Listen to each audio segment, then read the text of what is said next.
Welcome back again to Admiral Enright's Carnival Intoxica. Today we are doing the classic cocktail, The Last Word. I'm sure anybody who knows me knows what a big fan I am of Green Chartreuse, and are probably pretty shocked that this is the first time we've broken this out during this tutorial, but here it is. Here we go. We're going to do our pretty much the probably most popular Green Chartreuse cocktail out there.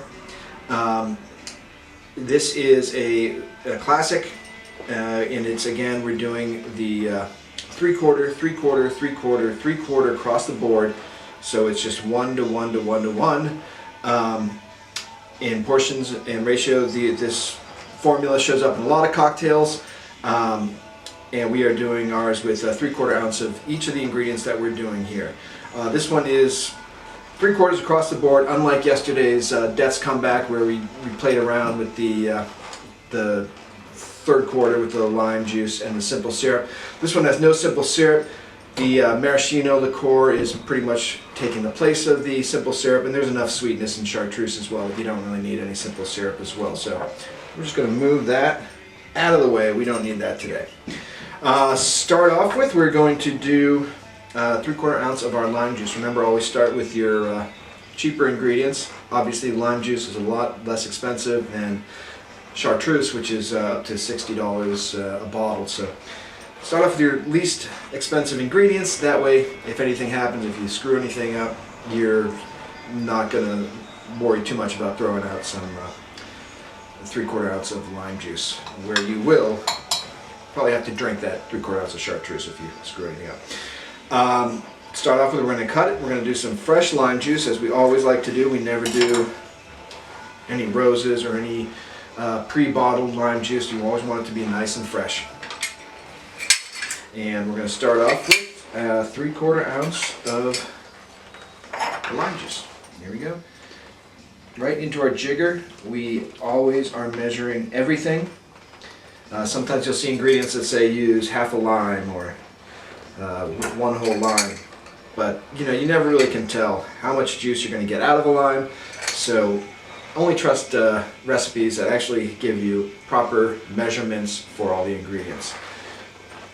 We're going to move this right up to the 3/4 ounce line on my jigger. That goes in our cocktail shaker tin. I'm going to put that to the side. Alright, and again we're going to build this up with the least expensive ingredients as well. Again, in off chance that you happen to knock something over, knock your shaker tin over behind the bar, I'd rather lose Tanqueray gin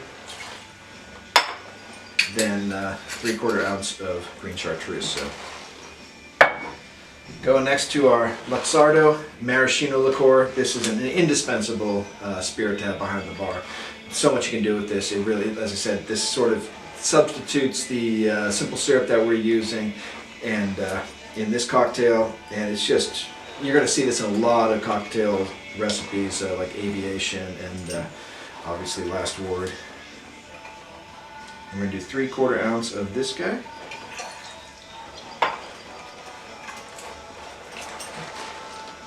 Not to be confused with maraschino cherry juice. This is a completely different entity. So if you see maraschino, do not try to substitute. And we're going to do 3/4 ounce of our green chartreuse.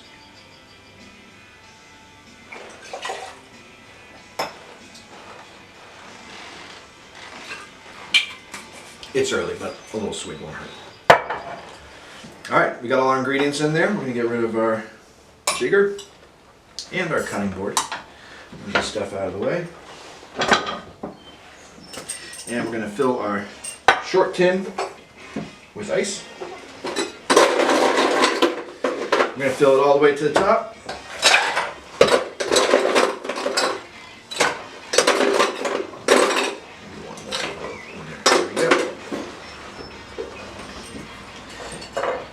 Alright, now we are going to use our large tin, put it on top. You notice I do it at an angle so that one side is straight and it has almost this little, I would say, I don't even know what degree curve that is there, but that's how we're going to do it. Get it on there, smack it so it's nice and tight. Lift it up, make sure you got a nice seal on there, and shake. And shake it strong.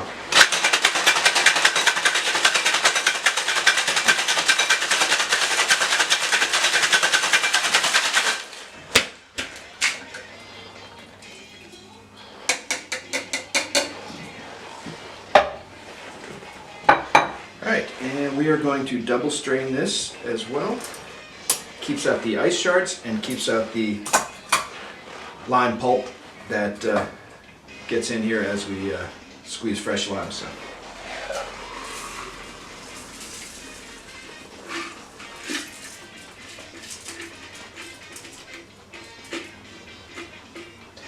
And we'll tap, get the excess juice out of there.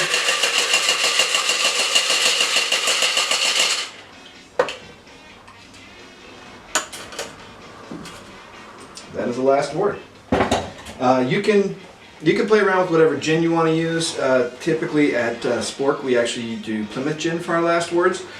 If I'm really trying to impress somebody, I'll do Roku gin or Uncle Val's Botanical Gin. Any gin really works in this. For today's sake, I know a lot of people have probably have some like Tanqueray or Beefeater behind the bar. You're welcome to use those as well. The other flavors are really going to be the backbone of this drink. But that's it. If you want, I'd say you can play around with a lot of different things for this. Mezcal, in a last word, is beautiful. So you know, feel free to use mezcal as your gin. Substitute that for the gin, and that's it. A lot you can do with that drink right there. That is the last word.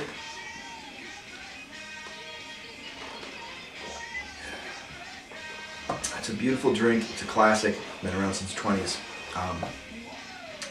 Easy to make at home as well. So 4 ingredients. Go ahead and make yourself one, and we'll see you soon behind the bar.